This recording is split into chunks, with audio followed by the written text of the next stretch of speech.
Good morning. How are you? I'm very happy to be with you this morning.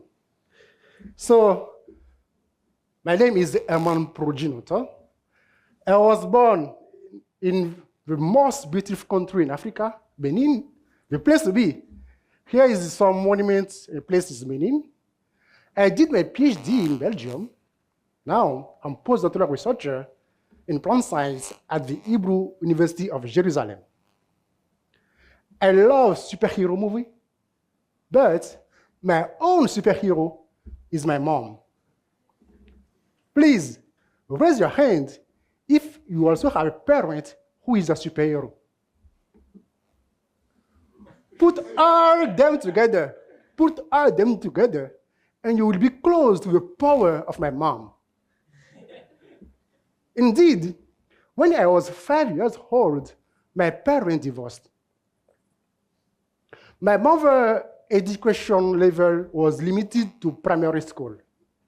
Despite this, she succeeded in coaching me to become a scientist. Thank you, Mom.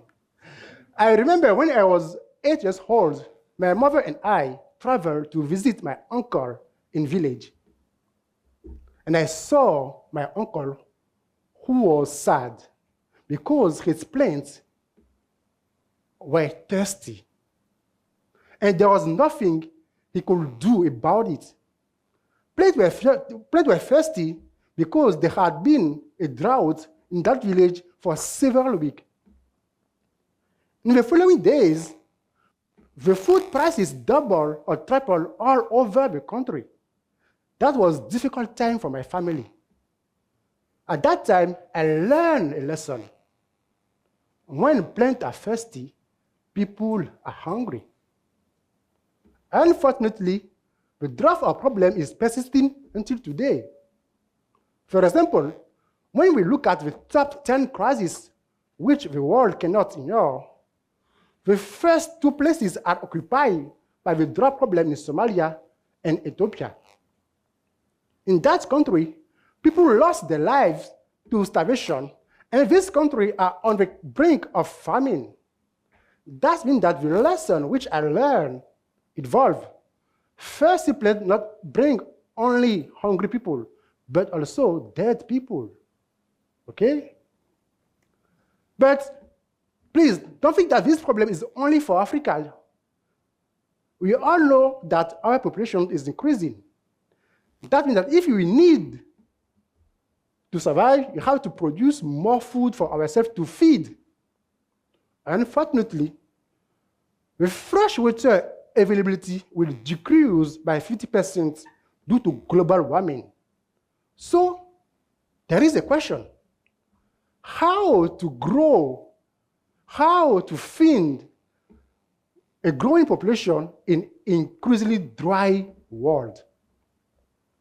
The answer is you have to grow the plants in that increasing dry world. How? By improving plant water use efficiency. What does water use efficiency mean? Imagine after that conference, you decide to make some tomato salad or soup with your family. You go to market, and you find out that 1 kilogram of tomato costs $500. Will you be willing to buy it? I think no. Yet, this is what we have been doing in our agricultural system. To give you an overview, we spend about 500 liters of water to obtain 1 kilogram of tomato. That's not fair. Why? Because plants use only 5% of water it is given. That means 95% of that water is lost. This graph shows the correlation between the water supply and crop yield. In x-axis have rain and irrigation, and y-axis is crop yield. When there is enough water, we have enough food. But when drought occurs, the yield is not good. So if you want to improve plant water efficiency, you have to change that line. I mean, you have to have that thing little water to have enough crop. If you want to plant to grow in dry condition, you have to add an element through which water enters the plant. This is a cell membrane. In blue color is the channel through which water enters the plant. That channel are named aquaporin. Aqua for water, pour for pouring. So aquaporin. Aquaporin is the channel through which water enters the cell. They were discovered by Peter Agri, Nobel Prize 2003. Okay? As far as tomato is concerned, scientists found out that tomato have 47 aquaporin genes. But there is a question. Is tomato really need all that aquaporin to have water to yield? Maybe tomato need 10 or 1 aquaporin, which will bring water to get enough fruit. That is my job. My job is to determine the role of each that aquaporin in water use efficiency of tomato to help tomato to become more resistant to drought. How I'm going to do that? I'm going to use a gene editing tool named CRISPR-Cas9 to delete one by one first aquaporin gene. This picture shows how I'm going to do it to have wild and transgenic plants. Okay? But I will apply different treatment of drought on that wild and transgenic plant. I mean, drought on wild fruit of life of plants, drought on the vegetative stage, in reproductive stage, and fruiting stage. But I have to choose on that all plants which plants are really relevant to resist to drought. That means that I need a system who can help me to make a good decision. That system have to continuously measure multi-key physiological traits such as transmission rate, root activity, and more. The same system also have to simultaneously control many different scenarios of drought. And third, this system also must help me to have comparative results in few weeks. Fortunately, I have this system in my lab. So this is how I will apply drought on my plants. I will collect all that data, as I said, biomass, transpiration, root activity. So I will have big data. I will analyze them, and then I can select which plant who will be very useful to grow in drought condition. I will do it in greenhouses, and when I select the best plants, I will transfer that plant in field condition to find out what will be the influence and the impact of the nature in that plant. I started this study a month ago. With some results I already have. I did some meta-analysis to find out what are the expression. The star color is the expression of each aquaporin gene in tomato. They are different in root, leaves, flower, fruit. I did some classification, and I found out that we can divide that in 5 different families, all aquaporin gene. Okay? And when you focus on the expression, when you compare the expression in roots and leaves, we found that there is different expression between roots and leaves. What means that the aquaporin gene expression in is organ dependent. But when we took one aquaporin gene and check what's happened in all tissue organ, what we have in some tissue is high expressed, other tissue in down expressed. That means that the aquaporin gene is also tissue dependent. So, ladies and gentlemen, what can we keep in mind? When plants are thirsty, people are hungry. Some people dead or leave their country or village. If we need to solve this problem, we must improve water use efficiency of plants. How? By acting on aquaporin. So this will help us to boost plant drought resistance. That's what I wanted to share with you this morning. If you have any question or suggestion, please feel free to say it. I'll be happy to answer you.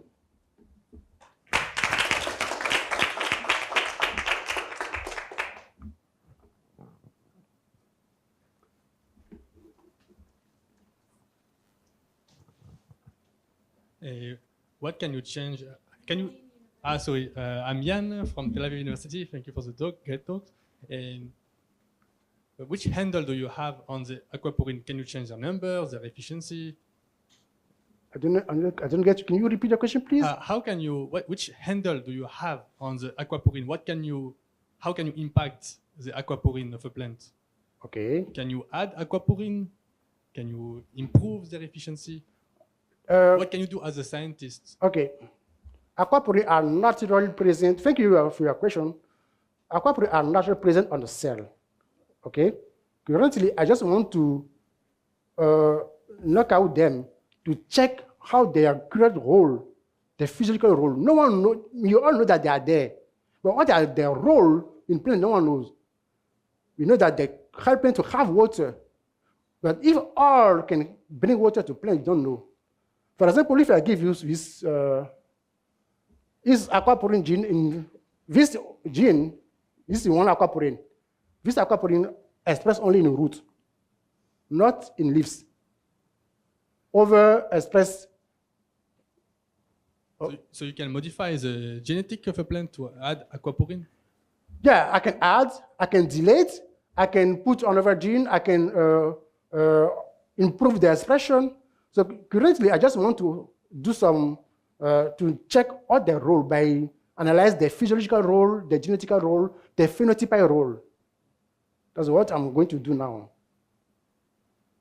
Thank you. Did I answer your question? Yes, thank you. Okay, welcome. I have my name is Flavio from Hebrew University of Jerusalem.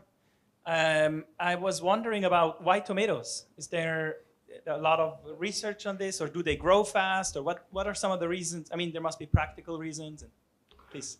Thank you very much. Tomato is the second most vegetable in the world after potatoes, and economically the fourth most interesting fruit who influence the world. So economically and healthily is very useful for all people, and we can find tomato in all continents.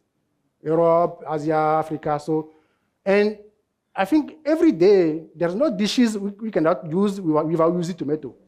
So improving tomato is the way to help people to get easily food, because my aim is to make a place for our future generation. If we don't have tomato, how can we have, for example, pizza or our hamburger? So we need tomato for our dishes, for our salad, for our soup. Welcome. Hi, Sarah from the Ben-Gurion University. Thank you for the talk, very, very interesting. I relate with the previous question because I wanted to ask, so your findings on tomato then are generalizable to other species?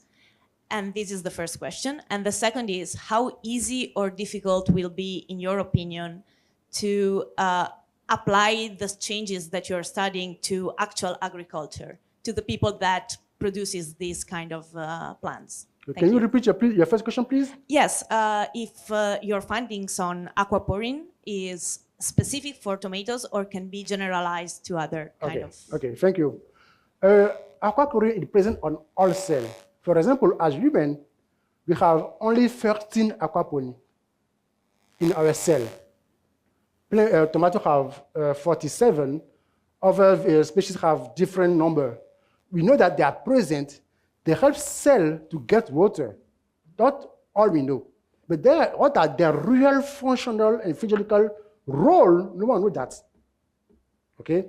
So yes, we can apply that same system in other species, potato, and so on.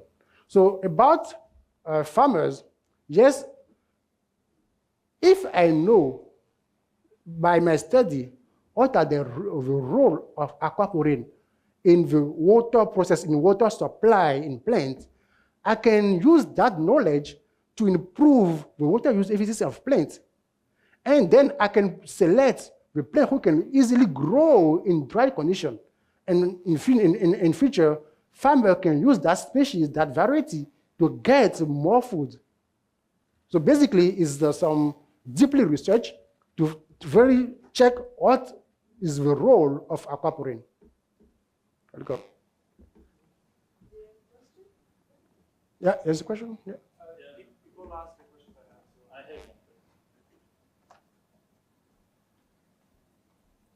one. Thank you. I'm Rolando from Hebrew University. First, tomatoes already cost $500 in Tel Aviv. No, but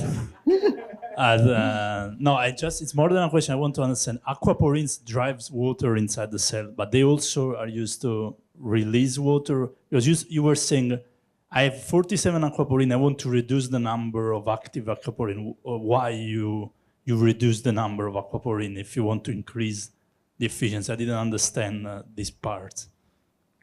I would expect you wanting more aquaporins to get more water if the efficiency is low. Thank you, Ronaldo, for your question. All cells have aquaporin. And we know that some aquaporin are very expressed in roots, over in leaves, over in flower. Okay? But we also know that currently we use too much water to get a little bit fruit. So for aims, it will help plants to become more adapted to the dry condition. If you want plant to become more resistant to drought, you have to add on the element through which water enter. Let me give you an example. You are in your bathroom, and you know that you have enough water in your tank. When you open your tap, you don't get enough water. The question is, maybe your tube have a problem. Okay? By adding at that tube, you can solve the supply of water. That's the process. Did that answer your question, or not clear? Yeah, so you have aquaporins in all the cells. Yeah, aquaporin is all the cell. Water through that aquaporin to answer the plant. You want plant to become more resistant to drought. You want them to become like this, as I said. Sorry. You want to increase the slope of this graph and have something like that. So you want to plant to use a little water to give more fruits, just add on the way through which water enters the plant. And before acting on that element, that way, that canal, you have to know them. What are their role? What are their functional role? What are their phenotypic role? So my current study is to know their role, their functional role, their phenotyping role, their genetical role in tomato. And then I can propose some screening, some selection, some method to improve the water use efficiency of tomato. And this study can be also the basic other scientists can use to work on other species. So in the world, all scientists know that aquaporin is in the plant, in the cell, but no one think about all that. No one knows their role, the functional role. No one knows that.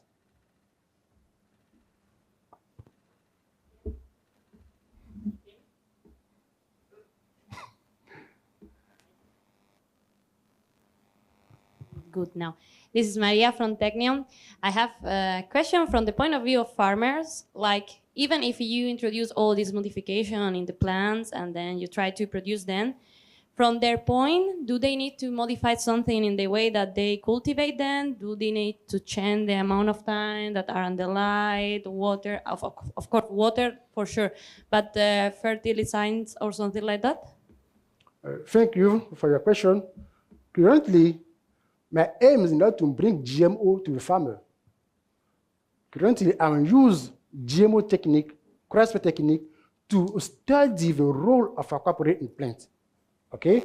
When I understand that, it's a functional role. We have to know the role.